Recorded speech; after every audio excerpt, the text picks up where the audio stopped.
ഓം ശാന്തി.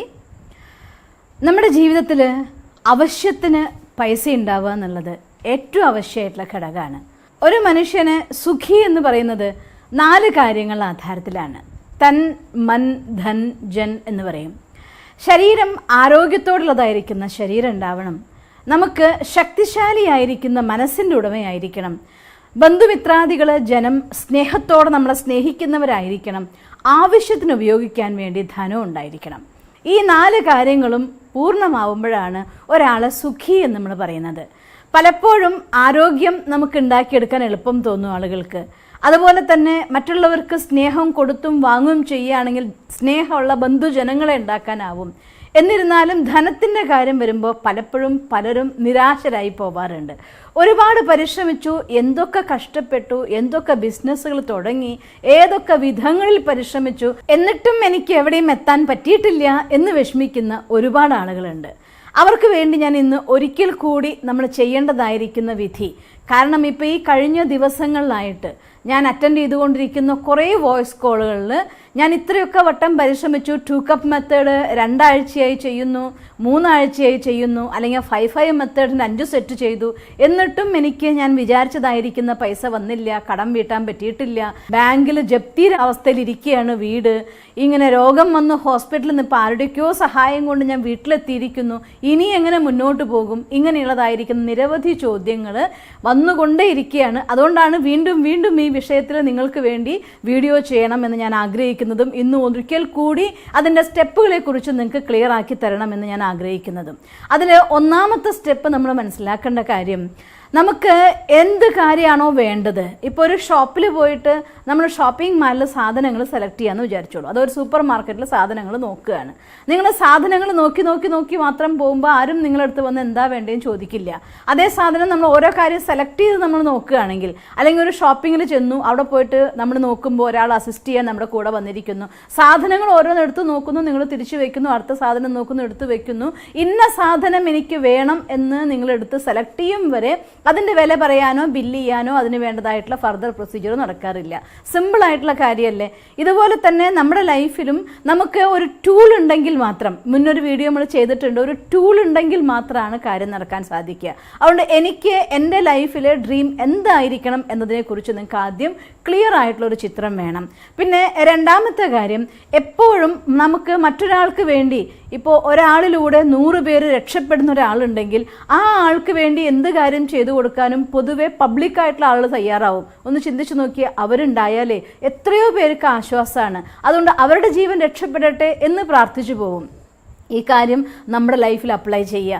നമുക്ക് നമ്മുടെ ലൈഫിൻ്റെ ഒരു ഡ്രീം ഉണ്ടാക്കുന്ന സമയത്ത് എൻ്റെ കുടുംബം, എൻ്റെ വീട്, എൻ്റെ കാര്യങ്ങൾ എല്ലാം ആവശ്യമാണ്. പക്ഷേ എൻ്റെ ലൈഫിലൂടെ ഞാൻ മറ്റുള്ളവർക്ക് എന്ത് ചെയ്യാൻ പോകുന്നു എന്നുള്ള കാര്യത്തിന് ഒരു ക്ലിയർ ആക്കിക്കൊണ്ടുള്ള ഒരു ഐഡിയ അത് നിങ്ങൾക്ക് ആദ്യം ഉണ്ടായിരിക്കണം. അപ്പോൾ എന്ത് വേണം എന്ന് നിങ്ങൾ ആദ്യം നിശ്ചയിക്കണം.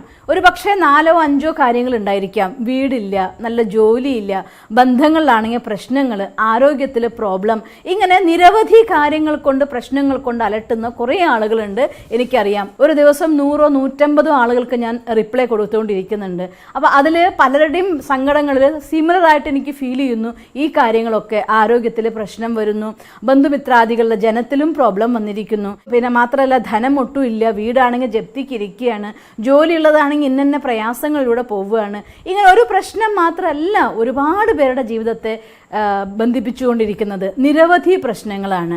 അപ്പോൾ ഇതിനൊക്കെ ഉള്ളതായിരിക്കുന്ന സൊല്യൂഷൻ തേടി ഞാൻ പോകുമ്പോൾ എല്ലാത്തിനും കൂടി ഒന്നിച്ചെനിക്ക് സൊല്യൂഷൻ കണ്ടെത്താൻ പറ്റിക്കൊള്ളുന്നില്ല. നിങ്ങളൊന്ന് ആലോചിച്ച് നോക്കിയാൽ നമുക്കൊരു വലിയ വീടിൻ്റെ മുകളിലേക്ക് കയറണം എന്നുണ്ടെങ്കിൽ ഒന്നാമത്തെ സ്റ്റെപ്പ്, രണ്ടാമത്തെ സ്റ്റെപ്പ്, അങ്ങനെ കയറിയിട്ടാണ് ഒരു 20 സ്റ്റെപ്പാണെങ്കിൽ ആ 20 സ്റ്റെപ്പും കയറി നമ്മൾ മുകളിലെത്തുന്നത്. ഒറ്റയടിക്ക് 20 സ്റ്റെപ്പും നമ്മൾ ചാടി കയറാറില്ല. അതുപോലെ തന്നെ ലൈഫിൽ ഒരുപാട് പ്രോബ്ലംസ് ഉണ്ടാവും. ഒരു കാര്യം മനസ്സിലാക്കേണ്ടത്, സൊല്യൂഷൻ വരാൻ തുടങ്ങിക്കഴിഞ്ഞാൽ ആ ടൈപ്പ് ഓഫ് എനർജി നമ്മളുള്ളിലേക്ക് ഒഴുകി വരാൻ തുടങ്ങും. ആ ടൈപ്പ് ഓഫ് എനർജി നമ്മളുള്ളിലേക്ക് വരാൻ തുടങ്ങിയാൽ പതുക്കെ വളരെ വേഗത്തിൽ ഓരോരോ കാര്യങ്ങൾക്ക് സൊല്യൂഷൻ കിട്ടുന്നതായിട്ട് നമുക്ക് കാണും. ഒന്നാമത്തെ കാര്യം, നമ്മുടെ മനസ്സിനെ ശക്തിശാലിയാക്കേണ്ടതാണ്. എല്ലാ പ്രോബ്ലംസിൻ്റെയും മെയിൻ ആയിരിക്കുന്ന റീസൺ നമ്മൾ കാണുന്നത് മനസ്സിൻ്റെ പ്രോബ്ലമാണ്. ജീവിതത്തിലെ പ്രശ്നങ്ങൾ വരുമ്പോൾ സ്വാഭാവികമാണ് മനുഷ്യന്മാർ തളർന്നു പോകും. സങ്കടം നിറഞ്ഞ ഒരവസ്ഥയിലൂടെ കടന്നുപോയ ശേഷം ഒരു സെക്കൻഡിൽ ഫുൾ സ്റ്റോപ്പ് ഇട്ട് അടുത്ത സെക്കൻഡിൽ ഹാപ്പിയസ്റ്റ് ആവാൻ പറഞ്ഞാൽ ഇത്തിരി റിസ്ക്കാണ്, തീർച്ചയായിട്ടും എനിക്കറിയാം. പക്ഷേ അതല്ലാതെ വേറെ പോം വഴി ഇല്ല എന്നുണ്ടെങ്കിലോ, നമ്മുടെ കൂട്ടത്തിൽ എല്ലാവരും മരിച്ചു, ഇനി അവിടെ നിന്ന് കരഞ്ഞാൽ ഞാനും മരിക്കുന്നൊരവസ്ഥയാണെങ്കിൽ സ്വാഭാവികമായിട്ടും നമ്മൾ എന്താ ചെയ്യുക? അവിടെ നിന്ന് പുറത്തേക്ക് ചാടിക്കടന്ന് ഓടി പിന്നെ കരയുമായിരിക്കും അവരെ ഓർത്ത്. പക്ഷെ ആ സമയത്ത് പ്രാണൻ രക്ഷിക്കാൻ വേണ്ടി നോക്കും. അതുപോലെ ജീവിതത്തിലെ പ്രശ്നങ്ങളിൽ നിന്ന് പുറത്ത് കിടക്കണമെങ്കിൽ ഫുൾ സ്റ്റോപ്പ് ഇടുക എന്നുള്ളത് അനിവാര്യമായിരിക്കുന്ന ഘടകമാണ്. അതിന് ഏത് പോംവഴി വേണമെങ്കിൽ നിങ്ങൾ ഉപയോഗിക്കൂ. ഈശ്വരന് കത്തെഴുതിക്കോളൂ. ഒരു പ്രാവശ്യം കത്തെഴുതിയിട്ട് മനസ്സിൻ്റെ വിഷമം മാറുന്നില്ലേ? രാവിലെയും ഉച്ചയ്ക്കും വൈകുന്നേരം ഒരു ഡയറി ഈശ്വരന് കത്തെഴുതാൻ വേണ്ടി വെക്കുന്നത് ഏറ്റവും നല്ലതാണ്. നമ്മുടെ മനസ്സിൽ എന്തെങ്കിലും ഒരു ചെറിയ ഫീലിംഗ് ഉണ്ടാവുന്നുണ്ടെങ്കിൽ പോലും അപ്പപ്പ് പോയിട്ട് നമ്മുടെ മുറിയിൽ ഡയറി എടുക്കുക, അതിലങ്ങ് എഴുതി വെച്ചേക്കുക. എൻ്റെ ഭഗവാനെ, നിങ്ങൾ നോക്കി നോക്ക്. ഈ ഒരു ടെക്നിക്ക് വളരെ സിമ്പിളാണ്. ഞാൻ പലപ്പോഴും എന്തെങ്കിലും ഒരു കാര്യങ്ങൾക്കൊക്കെ ഒരു സൊല്യൂഷൻ എനിക്ക് അർജൻറ്റ് വേണം തോന്നിക്കഴിഞ്ഞാൽ ആ നിമിഷം ഞാൻ എൻ്റെ ഡയറി എടുത്ത് ഈശ്വരൻ്റെ പേരിൽ കത്ത് എഴുതാറുണ്ട്. പ്രോബ്ലം ഉണ്ടാകുമ്പോൾ മാത്രമല്ല കേട്ടോ, ഒരുപാട് സ്നേഹം ഭഗവാനോട് നിറഞ്ഞ് മനസ്സ് കവിയുമ്പോൾ സ്നേഹത്തിൻ്റെ ആധിക്യത്തിൽ ചിലപ്പോൾ കരച്ചിൽ പോലും വന്നു പോകും, ആനന്ദ കണ്ണീര് വന്നു പോകും. അങ്ങനെ ഇമോഷണലി ഞാൻ ഈശ്വരനായിട്ട് ക്ലോസ് ആകുമ്പോൾ അപ്പോഴും ഞാൻ എഴുതാറുണ്ട് ഈശ്വരന് കത്ത്. എനിക്ക് ഇതിനോടുള്ള സ്നേഹം കൊണ്ട് എനിക്ക് സഹിക്കാനാവുന്നില്ല, ഇത് എന്തൊരു ഫ്ലോ ആണ്. അങ്ങനെ പോസിറ്റീവ് ഓർ നെഗറ്റീവ് ആയിരിക്കുന്ന കാര്യങ്ങളെ ഇടയ്ക്കിടയ്ക്ക് എഴുതുന്ന ശീലമായി നോക്കി നോക്കിയാൽ നമ്മളും ഭഗവാനും തമ്മിലുള്ള ഒരു ക്ലോസസ്റ്റ് റിലേഷൻ നമുക്ക് ഫീൽ ചെയ്യാൻ തുടങ്ങും. ആ ക്ലോസസ്റ്റ് റിലേഷൻ നിങ്ങൾക്ക് വരാൻ തുടങ്ങിക്കഴിഞ്ഞാൽ എന്ത് പ്രോബ്ലം ഉണ്ടെങ്കിലും ആ പ്രോബ്ലത്തിന് ആ നിമിഷം കത്തെഴുതി കഴിയുന്നതോട് കൂടിയിട്ട് എല്ലാം ഏൽപ്പിക്കേണ്ട ആളെ ഏൽപ്പിച്ചു കഴിഞ്ഞു, ഐ എം സോ ഫ്രീ എന്നൊരു ഫീലിംഗ് നിങ്ങളുടെ മനസ്സിനുള്ളിൽ വരാൻ തുടങ്ങും. അങ്ങനെ നമ്മുടെ മനസ്സിനെ ആദ്യം ശക്തിപ്പെടുത്തേണ്ടത് സ്വന്തം മനസ്സിനെയാണ്. സ്വന്തം മനസ്സിനെ ശക്തിപ്പെടുത്തിയ ശേഷം എനിക്ക് എന്താണ് എൻ്റെ ഫസ്റ്റ് പ്രയോറിറ്റി? ഒരു 10 കാര്യങ്ങളുണ്ടെങ്കിലും അതിലേറ്റവും ഇമ്പോർട്ടൻ്റ് ആയിട്ടുള്ള ഘടകം എന്തെന്ന് സെലക്ട് ചെയ്യണം. ആ കാര്യത്തെ നമ്മുടെ ഈ ഷോപ്പിങ്ങിൽ എനിക്ക് വേണ്ട സാധനങ്ങളാണ് മുഴുവൻ ഇരിക്കുന്നത്. എൻ്റെ കയ്യിൽ 500 രൂപയാണെങ്കിൽ ആ 500 രൂപയ്ക്ക് ഏറ്റവും എസെൻഷ്യൽ ആയിട്ടുള്ള സാധനം എന്താണെന്നുള്ളത് നമ്മൾ വാങ്ങില്ലേ? അതേപോലെ തന്നെ ഇവിടെ ഇരിക്കുന്ന എൻ്റെ ലൈഫിലെ നീഡുകളുടെ ബോക്സുകൾ നിറച്ചു വെച്ചിരിക്കുകയാണ്. അതിൽ നിന്ന് ഫസ്റ്റ് പ്രയോറിറ്റിയുള്ള സാധനത്തിന് സെലക്ട് ചെയ്യണം. അപ്പോൾ നമ്മൾ സെലക്ഷൻ കഴിഞ്ഞു, ഫസ്റ്റ് സ്റ്റെപ്പ് ഈസ് ഓവർ. ഇനി സെക്കൻഡ് സ്റ്റെപ്പ്, പലപ്പോഴും ആളുകൾക്ക് അസൂയ കൊണ്ട് മാത്രമല്ല, ഞാൻ കാണാറുണ്ട്, ഇഷ്ടം പോലെ ഒരു പൈസ കൊണ്ട് സന്തോഷിക്കുന്നത് കാണുമ്പോൾ, അല്ലെങ്കിൽ നല്ല റിലേഷൻസിനെ കാണുമ്പോൾ പലപ്പോഴും മനസ്സിൻ്റെ ഉള്ളിൽ നമ്മുടെ റിലേഷൻ തകർന്നതാണെങ്കിൽ, അല്ലെങ്കിൽ നമ്മുടെ ബന്ധങ്ങളുള്ളിൽ കുറേ വിള്ളലുകൾ ഉണ്ടെങ്കിൽ, വളരെ സ്നേഹമുള്ള ഒരു റിലേഷൻഷിപ്പ് കാണുമ്പോൾ അറിയാതെ നമുക്ക് സങ്കടം വന്നു പോകും. പലരുടെയും അവസ്ഥ പറഞ്ഞ് ഞാൻ കേട്ടിട്ടുണ്ട്. എന്തുകൊണ്ടാണെന്നറിയോ? അവർക്ക് അങ്ങനെയായി പോയല്ലോ എന്നുള്ളതായിട്ടുള്ള ജലസി ആയിക്കൊള്ളുന്നില്ല, പക്ഷേ നമ്മൾ ആ സമയത്ത് നമുക്കുണ്ടായ മിസ്സിങ്ങിനെ ഫീൽ ചെയ്യാണ്. അപ്പോൾ ഒരു അച്ഛനും കുഞ്ഞും തമ്മിലുള്ള ഭയങ്കര സ്നേഹം കാണുമ്പോൾ കുഞ്ഞില്ലാത്തൊരു അച്ഛൻ്റെ മനസ്സിൽ എനിക്ക് ഇങ്ങനെ ഒരു കുഞ്ഞിനെ താലോലിക്കാനുള്ള ഭാഗ്യം ഉണ്ടായില്ലല്ലോ എന്ന് വിചാരിച്ചാൽ അതും നെഗറ്റീവ് ഫീലിംഗ് ആണ്. ആ ഫീലിംഗ് നിങ്ങൾക്ക് നിങ്ങളുടെ സ്വപ്നത്തിൽ എത്തിച്ചേരുന്നതിൽ നിന്ന് നിങ്ങളെ മൈലുകളോളം പുറത്തേക്ക് തള്ളിക്കൊണ്ടുപോകും.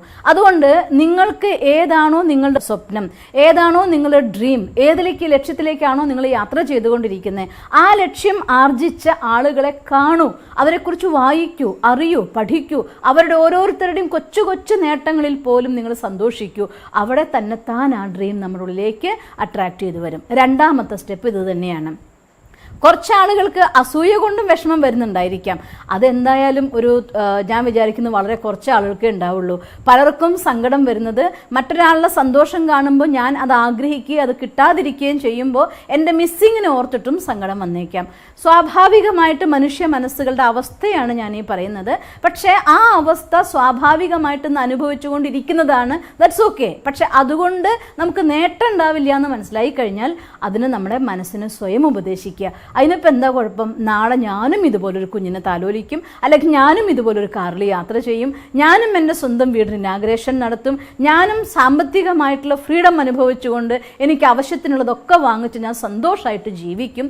ഇങ്ങനെ എന്ത് കാര്യമാണോ മറ്റുള്ളവരിൽ കാണുന്നത് ഞാനും അതാകും എന്ന് ആയിത്തീർന്നത് അവസ്ഥയിലൂടെ ആനന്ദിക്കൂ, സന്തോഷിക്കൂ. ആ ഊർജത്തെ നിങ്ങളുള്ളിലേക്ക് ആവാഹിക്കുക. ഇവിടെ സ്വാഭാവികമായിട്ടും നമ്മുടെ മനസ്സ് ഹെൽത്തി ആയിരിക്കും. മനസ്സ് ഹെൽത്തി ആണെങ്കിൽ അതിൻ്റെ ബൈ പ്രൊഡക്റ്റ് ആയിട്ട് നമ്മുടെ ശരീരം ഹെൽത്തി ആവാൻ തുടങ്ങും. മനസ്സും ശരീരവും ഹെൽത്തി ആവുമ്പോൾ സ്വാഭാവികമായിട്ട് സംബന്ധങ്ങളിലെ സംഘർഷം കുറയാൻ തുടങ്ങും. ഇതെല്ലാം നമ്മുടെ ടോട്ടൽ പോസിറ്റീവ് എനർജീനെ നന്നായിട്ട് ഹൈക്ക് ചെയ്യും. ഇവിടെയാണ് തേർഡ് ഫാക്ടർ നമ്മൾ ഫീൽ ചെയ്യേണ്ടത്, വൈബ്രേഷൻ പാർട്ട്, നമ്മുടെ ഫീലിംഗ് പാർട്ട്. എന്നിട്ട് എന്താണോ നമ്മുടെ സ്വപ്നം അത് ഞാൻ നേടിയെടുത്ത ആനന്ദത്തിൽ ജീവിക്കാൻ തുടങ്ങുക. ഈ 3 സ്റ്റെപ്പും നിങ്ങൾ കൃത്യമായിട്ട് ചെയ്യാൻ വേണ്ടി നോക്കുകയാണെങ്കിൽ, മൂന്നാമത്തെ സ്റ്റെപ്പ് ആനന്ദം കൊണ്ട് നിങ്ങൾ അത് ഫീൽ ചെയ്യുമ്പോൾ, ഞാൻ എൻ്റെ വീട്ടിൽ എൻ്റെ മുറിയിലിരിക്കുകയാണ്, ഞാൻ എൻ്റെ റൂമിലിരുന്ന് വായിക്കാൻ ഉണ്ടാക്കിയതായിട്ടുള്ള സൗകര്യത്തിലിരുന്ന് വായിക്കുകയാണ്. നിങ്ങളിരുന്ന് വായിക്കുന്ന ഒരു പക്ഷേ വാടക വീട്ടിൽ നിങ്ങളുടെ കട്ടിലിൻ്റെ മിതമായ സൗകര്യത്തിൽ ഒതുങ്ങിയിരുന്നിട്ടായിരിക്കാം വായിക്കുന്നുണ്ടാവുക. പക്ഷെ അത് ഫീൽ ചെയ്യരുത്. എങ്ങനെ ഫീൽ ചെയ്യണം? ഞാൻ എൻ്റെ ബെഡ്റൂമിൻ്റെ ഉള്ളിൽ ഞാൻ ഉണ്ടാക്കിയ എൻ്റെ ഇഷ്ടപ്പെട്ട ഫെസിലിറ്റിയുടെ ഉള്ളിൽ ഞാൻ എൻജോയ് ചെയ്ത് വായിക്കുകയാണ് എന്നുള്ള സന്തോഷത്തോടു കൂടെ വായിക്കൂ. അതുപോലെ ഇരുന്നിട്ട് സംസാരിക്കൂ. നമ്മുടെ ഫാമിലി മെമ്പേഴ്സ് നമ്മൾ ബെഡ്റൂമിൽ ഒന്നിച്ചിരുന്ന് സംസാരിക്കുകയാണ്, അവിടെ ഇരുന്ന് സംസാരിക്കുകയെന്നും ഫീൽ ചെയ്യേ. നമ്മുടെ ഡൈനിങ് ഹാള്, അവിടെ ഇരുന്ന് ആഹാരം കഴിക്കുകയെന്നും ഫീൽ ചെയ്യേ. ഇങ്ങനെ നമ്മുടെ ഫീലിംഗ് പാർട്ട് ക്രിയേറ്റ് ചെയ്യൂ. ഈ 3 കാര്യത്തിൽ നിങ്ങൾ നിരന്തരം ശ്രദ്ധിക്കണം. ഒരു ദിവസം ഞാൻ നല്ല മൂഡൊക്കെ ക്രിയേറ്റ് ചെയ്തു, രണ്ടാമത്തെ ദിവസം വന്നപ്പോൾ ഒരാൾ എന്നോട് ഇങ്ങനെ പറഞ്ഞു, ആ ഒരു അവസ്ഥ ഉണ്ടായപ്പോൾ ആ സന്ദർഭം കൊണ്ട് ഞാൻ ഇങ്ങനെ വീണ്ടും വേദനിച്ചു പോയി. പിന്നത്തെ ദിവസം ആകുമ്പോഴത്തേക്കും ഞാൻ ശരിയാക്കി, പക്ഷെ വേദനിച്ചു പോയി. യെസ്, 2 സ്റ്റെപ്പ് കയറി 1 സ്റ്റെപ്പ് ഇറങ്ങി. അങ്ങനെ 2 സ്റ്റെപ്പ് കയറി 1 സ്റ്റെപ്പ് ഇറങ്ങി, 2 സ്റ്റെപ്പ് കയറി 1 സ്റ്റെപ്പ് ഇറങ്ങി കയറി എത്തുമ്പോഴത്തേക്കും നിങ്ങൾ 1 പ്രാവശ്യം സ്റ്റെപ്പ് കയറി എത്തേണ്ടതല്ല, 2 പ്രാവശ്യം സ്റ്റെപ്പ് കയറി എത്തേണ്ട സമയം കൊണ്ടേ 1 പ്രാവശ്യം എത്തൂ. അതിൽ യാതൊരു സംശയവും ഇല്ല. അതുകൊണ്ട് നമ്മളാണ് നമ്മുടെ ജീവിതത്തിൻ്റെ ആധാരം, നമ്മളാണ് നമ്മുടെ ജീവിതത്തിൻ്റെ ബേസ്. എന്ത് നിങ്ങൾക്ക് ആകർഷിക്കണമെങ്കിലും നിങ്ങൾ എന്താണോ അതാണ് നിങ്ങളിലേക്ക് ആകർഷിക്കപ്പെടുന്നത്. അതുകൊണ്ട് ഈ 3 ബേസിക് ആയിരിക്കുന്ന കാര്യങ്ങളെ മനസ്സിലാക്കിക്കൊണ്ട് നമ്മുടെ വ്യക്തിത്വത്തെ വികസിപ്പിക്കൂ. തീർച്ചയായിട്ടും നിങ്ങൾക്ക് വേണ്ടി ഈ പ്രപഞ്ചം, ഈശ്വരൻ എല്ലാ സൗകര്യങ്ങളും ഒരുക്കി വെച്ചിട്ടുണ്ടായിരിക്കും. അങ്ങനെ നിങ്ങളുടെ ജീവിതത്തിൽ എല്ലാ സൗഭാഗ്യങ്ങളും നേടാൻ സാധിക്കട്ടെ എന്ന് ഞാൻ ഈശ്വരനോട് പ്രാർത്ഥിക്കുന്നു. ഓം ശാന്തി.